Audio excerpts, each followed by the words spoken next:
I named it 3 overlooked keys in finding and retaining good staff. Like I said, these are things that I know that I've overlooked before as being vitally important. Okay, so don't overlook these simple basics I'm going to go over. But first, here's some common mistakes that are really disruptors of the basics. And this is really, I've got a couple of mindset slides in here, or viewpoint slides. These are just a series of things that I know have gone on in my head, or I've heard my staff say.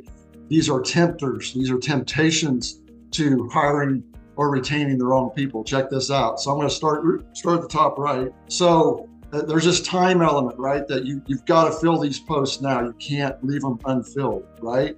And there's this, you become a slave to time, meaning I can't wait, I've got to hire, and you get desperate, right? So these things kind of blend together, by the way, but there's this time element. I don't have time to not have somebody, right? And those are reasons, those can disrupt, these can throw you off of the basics that I'm going to share with you, okay?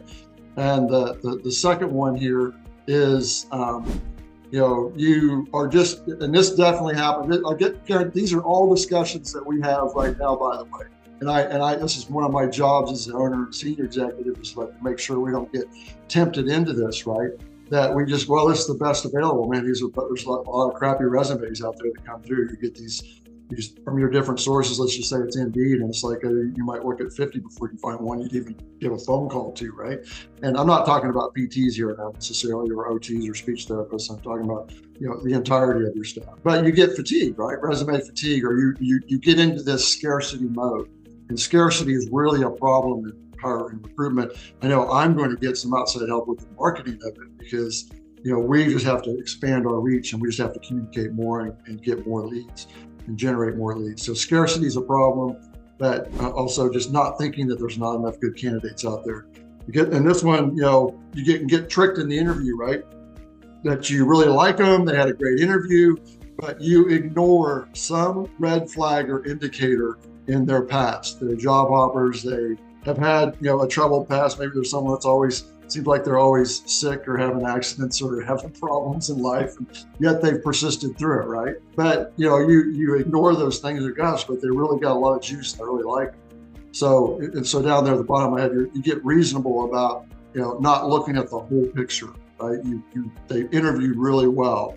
The honeymoon was great, but there were some other things that you didn't maybe fully check out with the references or whatnot. Anything's better than what we had in the past, the person that just left, or it's better than what we've got, which is nothing. It's just a justification for, and I spelled justification wrong. Oh gosh, I just saw that. Okay, just pointed out one of my flaws here. And then the last thing is, hey, you know what? They've got good bones. It's got good bones. It's kind of like buying that house with good bones. But if you're not willing to do the work to fix it up, if you're not looking for a fixer-upper, then don't hire them.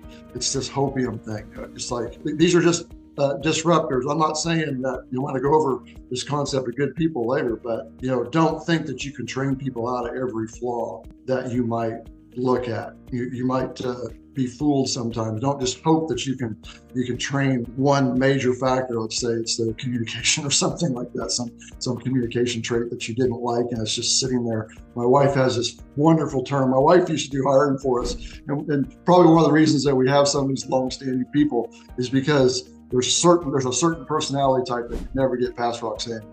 And it's someone who, these are the backstabbers and the covert kind of people that sneak in. They look really nice on the surface, but when you rip the mask off, they're dangerous as heck to your organization. She was really great at that. These are disruptors. These are things that'll throw you off, the 3 things that I'm going to show you. So these are like unwritten rules or laws that I caution you against. I'm not saying if you have one of these to not hire somebody. I'm just saying do all of your research and follow up, or you will get in trouble.